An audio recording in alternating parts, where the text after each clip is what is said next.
Hi, it's Mrs. Cheney here. I'm going to talk to you about Greek statues. And if you watched my last video on Greek pottery, to begin with, I started talking about different time periods for Greek art. And they were the geometric, archaic, classical, and Hellenistic. And geometric was based on geometric shapes, and archaic was very simplified, where the figure was almost stick-like.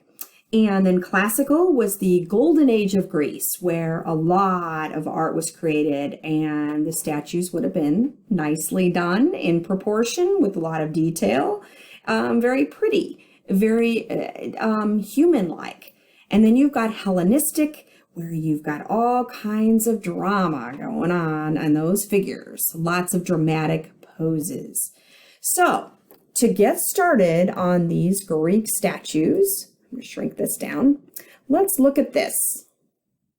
What time period do you think these are? You guessed it, geometric. Geometric, very simple. I'm not sure if that figure below my face here is a horse. I think that's what it's supposed to be. I don't know, an anteater. But then if it isn't a horse, maybe it's not a horse, because the other one, the guy on the chariot, that's really nicely done over to the right. That definitely looks like a man on a chariot on a horse. Okay. Our next one, this is done during the archaic time period. The artist is unknown. We don't know who did it. And it is called Kyrios. Kyrios means a nude young male. He has what's called a very archaic smile, very simple expression, not much going on there. The hair was very ringlets, very straight. The figure was very block-like, standing very straight, very much like Egyptian statues, like this one here, Menkaure and his wife, when we studied Egyptian art. Very block-like, almost like the artist was given a square block and he carved the Kyrios out of that very square block, and it kind of looks like it. Not much expression, not much drama going on here.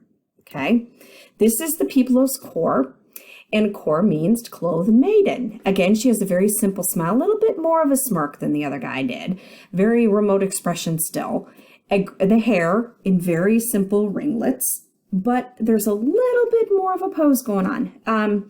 Her hand at one time was there. Obviously, Greek statues get broken over time, but she would have been riding or driving a chariot. So she would have been standing up and just driving a horse on a cart. So the hand down below would have been holding the whip, and the other one would have been holding the reins, the one that broke off. This is called the Nike of Samothrace. It has two names, actually, the Nike of Samothrace and the Winged Victory. It was built and placed in the Parthenon, and at one time it was in 118 pieces, and somebody put it all back together. And this is how it stands in the Louvre today. She is about 8 feet high, and she was used to honor Nike at a sea battle. The idea behind that. The fabric is rippling at sea. The idea of that she's at the hull of a ship, and the fabric would be rippling in the wind, okay, all around her. A hand was found at the site as well. And if you go into the Louvre today and see this, you can see the winged Nike, or the Nike of Samothrace, in all of its glory like this. And in the case beside it, you can see the hand that was found, and it's sitting in a case beside it. Obviously, they couldn't put it on because they couldn't find the arms to figure that out.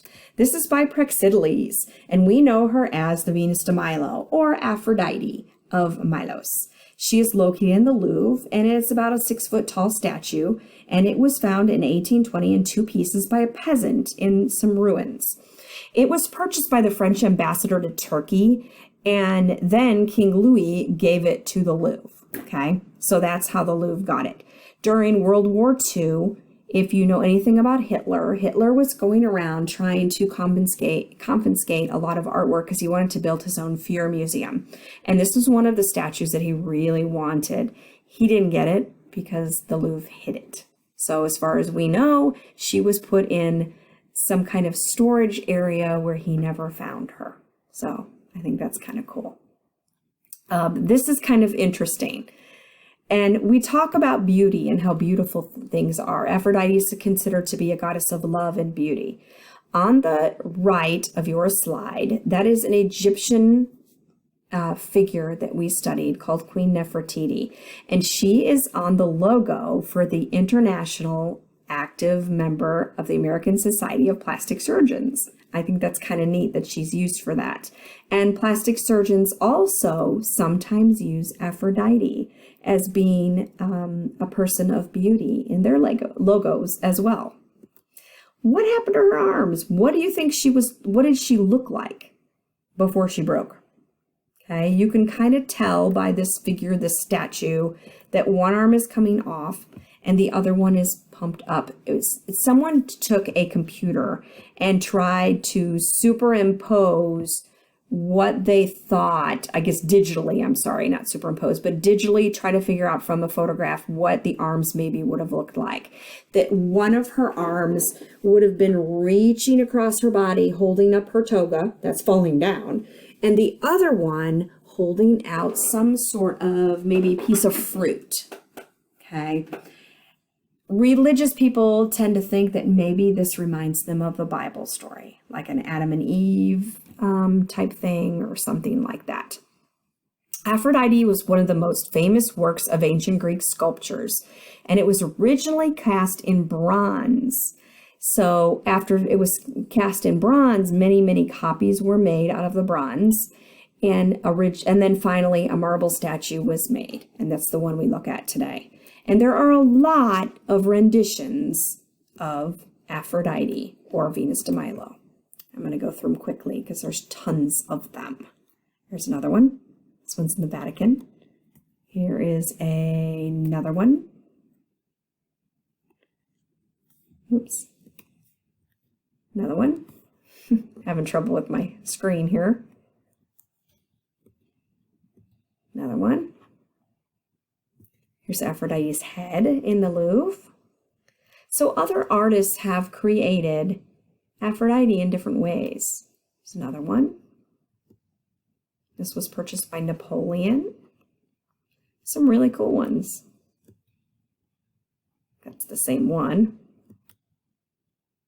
Here's another one.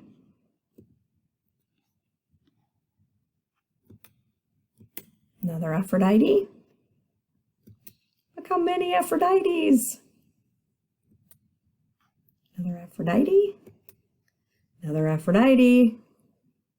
Or Venus, the goddess of love.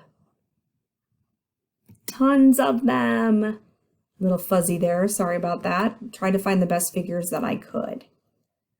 And here's the last one. So, I am done showing you some Greek statues, although I have one more really cool one that I'm going to make a special video about. You just have to wait and see.